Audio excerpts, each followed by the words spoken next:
네, 반갑습니다. 오늘 토익 강연을 맡게 된 수성대학교 방사선과 이행기 교수입니다. 오늘 강연할 내용은 생활 속 방사선 알기에 대해서 강연을 시작하도록 하겠습니다. 자, 여러분들은 이제 방사선 그러면 뭐 어떤 단어가 떠오르신지는 모르겠지만은 아마 대부분 방사선 그러면 X선 또 혹은 방사선이라는 용어가 나오면은 굉장히 위험하다. 또 이런 생각을 하시는 분들이 많을 거라고 생각합니다. 또 방사선 그러면 최근에 몇 년 전이지만은 후쿠시마의 원자력 발전소 사고라든지 또는 우리가 이제 공항 같은데 갔을 때 그 공항 검색대에서 어떤 집 내부를 조사하는 그런 거 정도를 아마 생각하시는 분들이 많을 거라고 생각을 합니다. 실제로 이제 방사선은 그 발생 근원에 따라서 크게 이제 두 가지로 나누는데요.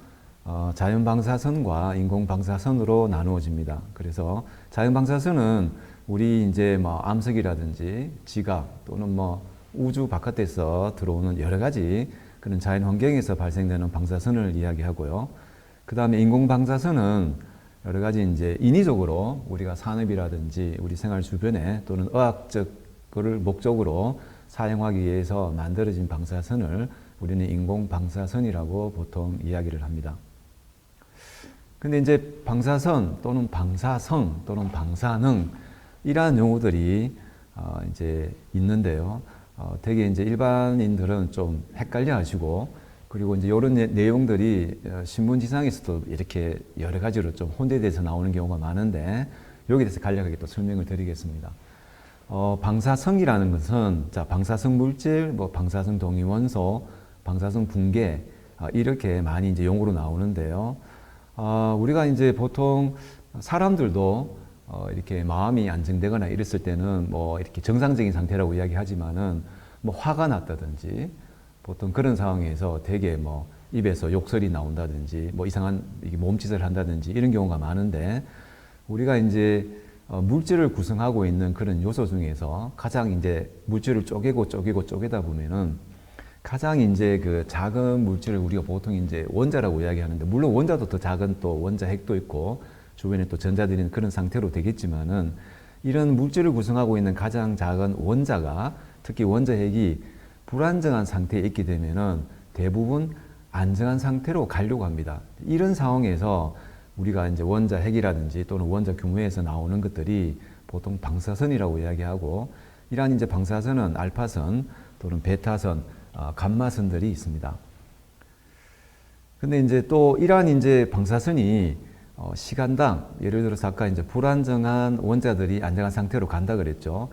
이러한 이제 그것들이 어떤 단위 시간에 어느 만큼 많이 이제 그렇게 되느냐 그 붕괴 수를 우리가 방사능이라고 이야기하고 보통 방사선의 세기라고 이야기하는데 이 방사능은 우리가 이제 단위가 있습니다. 단위를 BQ를 해서 베크렐이라고 하고요. 그 다음에 이런 이제 방사성 물질들, 즉 방사선 물질에서 나오는 방사선에 만약에 우리 사람들이 노출이 돼서 방사선을 맞는 경우, 즉 방사선이 인체에 흡수되거나 이러한 경우를 우리는 이제 피폭되었다라고 이야기를 하죠. 그래서 이런 피폭은 물론 뭐 외부에서 오는 피폭도 있을 거고 또는 이제 그런 방사선 어떤 물질들을 이제 흡입하는 경우 몸 안에서 일어나는 피폭은 또 내부 피폭으로 나누는데 이런 경우에 우리 또 단위를 쓰는 게 또 SV에서 시버트라는 단위를 씁니다. 그래서 혹시 이제 우리 신문이라든지 여러 가지 이제 뭐 인터넷 방송 매체에서 뭐 베클이라든지 또는 시버트 이러한 어떤 용어들 또는 여기 뭐 단위들 그리고 방사성이라든지 방사능이 나왔을 때 아마 지금 설명드린 대로 이 정도로만 알고 계셔도 여러분들이 충분히 그런 기사를 아마 이해할 수 있을 거라고 생각을 합니다. 자, 그렇다면은 우리 생활 속에서 어떤 방사선이 있느냐? 굉장히 많은 부분에서 실질적으로 이제 방사선이 이용이 되고 있는데요.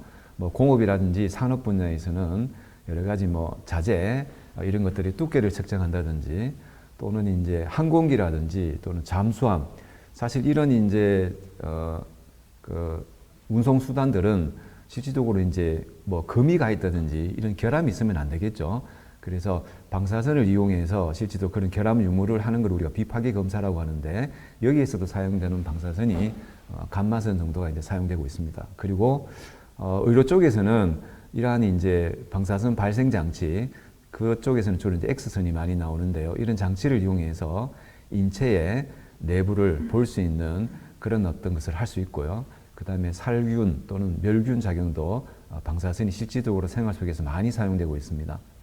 그리고 문화적인 측면에서도 문화재를 어떤 분석하거나 또는 보존 관리하는 차원 또는 어떤 그런 유물 같은 경우에 이 유물이 어느 만큼 오래되어 있었는지 그런 연대를 측정하는 데 있어서도 실제로 방사성 물질이 붕괴하는 그런 어떤 방사성 붕괴 법칙을 이용해서 실제로 연대를 측정을 하고 있습니다. 그리고 우리 생활 주변에서는 또 여러 가지 대장균을 살균을 해서 수질을 정화한다든지 또는 식중독의 원인이 되는 미생물을 박멸한다든지 이런 경우에 여러 가지 그 미생물 안에 DNA 구조를 파괴를 해서 이런 것들을 박멸하는 이런 곳에서도 실질적으로 방사선이 사용되고 있고요. 자, 그렇다 그러면 이런 이제 방사선은 실질적으로 우리가 오감으로 사람이 인지할 수 있는 것은 절대로 아닙니다. 그러니까 뭐 냄새도 안 나고요. 어떤 뭐 소리가 들리는 것도 아니고 이렇기 때문에 실질적으로 방사선이 우리 몸에 들어왔다, 피폭이 됐을 때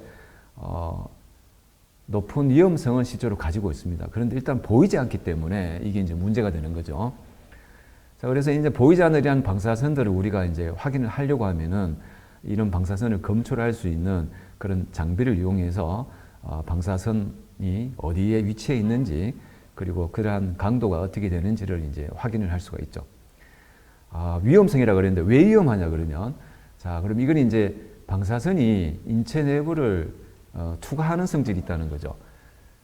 자, 예를 들어서 우리가 이제 이런 방사선은 이제 통상적으로 이제 X선, 감마선이라고 이야기를 하는데 전자기파 일종이에요. 사실 전자기파를 또 설명하려 그러면은 굉장히 또 이런 어떤 여러 가지 물리적인 이야기를 해야 되겠지만은 우리가 알고 있는 가시광선, 즉 눈으로 보이는 빛이죠. 빨주노초 파란보라든지 그리고 또는 자외선이라든지 또는 적외선이라든지 뭐 이런 것들 또는 뭐 전자레인지에서 나오는 마이크로파 또는 방송파 이런 것들을 통틀어서 우리는 전자기파라고 하고 이런 전자기파 중에서 특히 감마선이라든지 X선은 투과성이 뛰어난 방사선이 되겠습니다. 즉 방사선은 요 지금 빨갛게 테두리 쳐져 있는 감마선과 X선을 이야기하고요. 특히 감마선 같은 경우에는 우리가 이제 암세포를 죽이는 그런 데 이용되고 있고요. 그 다음 X선 같은 경우에는 물체라든지 또는 인체 내부를 실제로 열어보지 않고 그 안에 내부 상태를 또 확인할 수 있는 이런 것들이 이제 되겠습니다. 즉 투과성이 있다는 것 때문에 물질 내부를 투과를 할 때 물론 몸 안에는 뼈 조직도 있고 여러 가지 연부 조직도 있지만은 뼈를 이 방사선들이 투과할 때는 잘 투과하지는 못합니다. 그래서 뼈에 많이 흡수되기 때문에 또는 잘 연부 조직 같은 경우는 잘 이제 투과하는 성질이 있죠. 그래서 X선이라든지 이런 방사선이 몸 안에 투과할 때 투과 정도에 따라서 그 안에 내부를 그 투과 정도의 양을 가지고 이제 우리가 명암을 투과되는 쪽은 검게 또는 투과되지 않는 쪽은 하얗게 해서 그런 어떤 명암의 단계를 우리 영상으로 표현한 것이 우리가 말하는 그 방사선 발생 장치를 이용해서 인체 내부를 볼 수 있게 되는 것입니다. 자, 만약에 이런 이제 권총에서 총알이 나가서 우리 인체 내부를 만약에 투과한다면은 당연히 목숨이 위험하겠죠. 그런데 방사선이 만약에 이제 몸을 이렇게 투과를 했을 경우에 과연 죽느냐는 거죠. 아까 우리가 투과한다는 이야기는 몸을 뚫고 지나가는데 실제로 이렇게 총알 같은 경우에는 외형상으로 우리가 이제 보이는 물체인데 실제로 방사선은 눈으로 보이지도 않고 맞았을 때 우리가 맞았는지 느낌도 없다는 이야기죠. 근데 이제 어떻게 위험하냐? 그건 이제 이런 방사선들이 실질적으로 우리 인체에 생물학적인 어떤 그런 효과를 미치게 됩니다. 그러니까 이런 방사선의 에너지가 굉장히 크다든지 또는 저설량이라도 오랫동안 우리가 맞게 되면은 인체에 여러 가지 위험성을 주게 되죠. 그래서 방사선이 인체에 흡수가 되고 또는 아까 우리 이제 방사선 중에서도 뭐 알파선도 있고 베타선도 있고 감마선도 있고 X선도 있는데 이러한 방사선이 어떤 방사선이 우리 인체에 흡수됐는지 또는 투과되는지 그리고 우리 인체 조직에 어느 조직에 맞았는지에 따라서 그런 어떤 방사선량을 우리는 이제 유효선량이라고 이야기를 하고요. 요때 쓰는 단위가 이제 요게 시벌트, SV죠. 또는 밀리시벌트. 밀리는 1000분의 1을 이야기합니다. 그래서 우리가 방사선이 인체에 만약에 들어왔을 때 미치는 영향을 자세히 보면은 지금 요게 한 7000 밀리시벌트죠. 시볼트 단위로 따지면은 7시볼트인데 우리 몸의 전신에 맞았을 때는 사망을 하게 되고요. 1000시볼트 정도 되면은 뭐 구토를 한다든지 또는 5000mSv 정도 되면은 뭐 피부에 홍반이 생긴다든지 이렇게 인체에 영향을 미치게 됩니다. 아까 우리 이제 방사선도 자연 방사선도 있고 인공 방사선도 있다고 했는데 우리 자연에서도 실질적으로 이렇게 방사선이 많이 나오고 있어요. 대지라든지 또 공기 중에서도 있고 또는 음식물에서도 심지어 뭐 비행기 여행을 가는 데 있어서도 실제로 0.07이라든지 이런 전체 1인당 우리가 사람들이 자연 방사선은 연간 한 2.4mSv 정도를 맞고 있습니다. 이 전 세계 평균입니다. 근데 이제 우리가 보통 이 가슴에 엑스선 장비를 이용해서 가슴 촬영을 하면 우리 보통 흉부 촬영이라고 하는데 한 번 찍을 때 보통 0.1mSv 정도 되거든요. 우리가 자연에서 맞는 방사선량이 1년에 한 2.4라 그랬으니까 거의 한 20장 정도 1년에 이 정도 찍었을 때 향하고 자연 방사선량이 비슷하기 때문에 실제로 우리 가슴에 흉부 촬영을 하더라도 크게 인체에 영향을 크게 미치지는 않습니다. 그렇지만 암 치료할 때는 보니까 이제 6000mSv 정도 되죠. 아까 우리 7000mSv 되면 사망한다 그랬는데 그럼 6000mSv 맞으면 사망하지 않겠느냐 그랬는데 그게 아니고 이제 전신에 맞았을 때 그렇고 암 치료할 때는 그 국소적인 부분만 치료하기 때문에 이제 상관이 없다는 거죠. 그래도 이제 우리가 암 치료할 때는 방사선이 많이 나오는 편입니다. 우리나라는 이제 연평균 한 3.6mSv 정도가 되는데요. 우리 의료 피폭이 한 0.6mSv, 자연 방사선이 한 3.0mSv. 그래서 우리나라는 대체적으로 전 세계 평균에 비해서는 조금 의료 피폭을 하는 이런 쪽에서 좀 영향이 더 있지 않나 그렇게 생각되고 있습니다. 자, 그러면은 생활 속 방사선 중에서 이제 의료 피폭 쪽만 오늘은 한번 보도록 하겠습니다. 보통 이래 병원 같은데 이렇게 홈페이지에 들어가 보면은 진단하거나 치료하는 그런 여러 가지 이제 과들이 있는데요. 이 중에서 방사선 종양학과 또는 영상학과, 그다음에 해괴학과라는 그런 어떤 과들이 있습니다. 이런 부서들이 대부분 이제 방사선을 이용하는 그런 부서가 되겠습니다. 그래서 병원에 가보면은 이런 이제 방사선 관리 구역이라든지 방사선 구역 이런 어떤 표지판이 있는데요.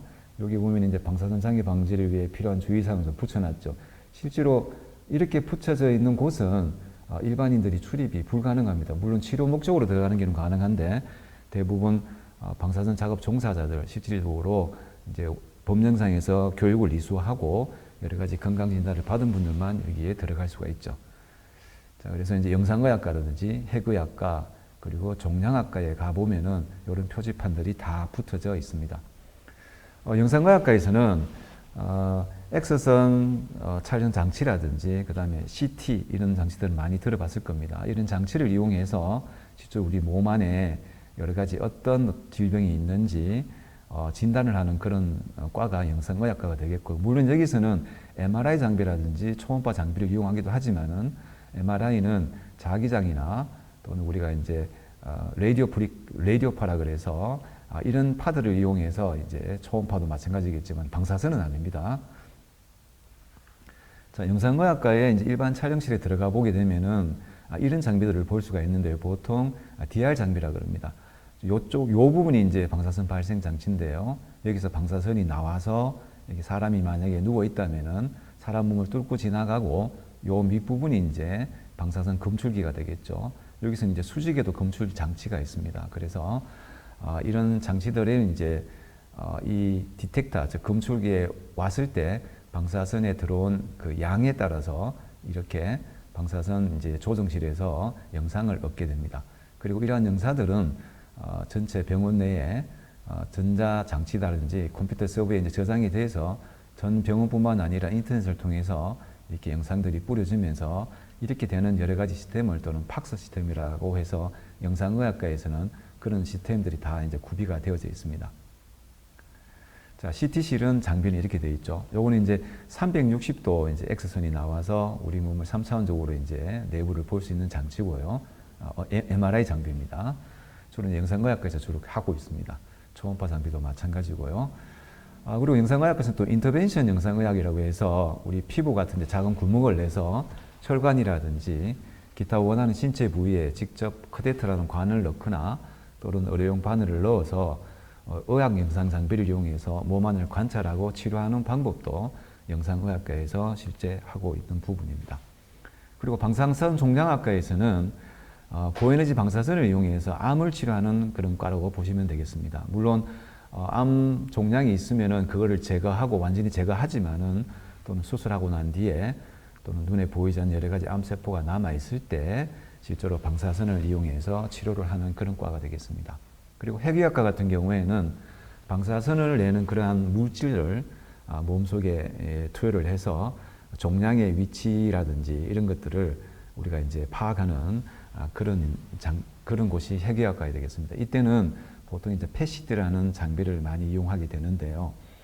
PET-CT 장비는 조금 전에 말했다시피 암이 있는 위치에 결론적으로 이제 몸 안에 주입된 이제 조영제 같은 방사선 어떤 물질들이 암세포에 가서 반응을 하면서 감마설이라는 방사선을 내는데 그 방사선을 우리가 이제 이 양전자 방출 촬영 단치인 PET-CT가 검출을 해서 정확하게 그 종양의 위치를 이제 알아낼 수 있는 그런 이제 장치를 다루는 쪽이 핵의학과가 되겠습니다. 그래서 MRI라든지 CT 장비하고 모양이 비슷한데요.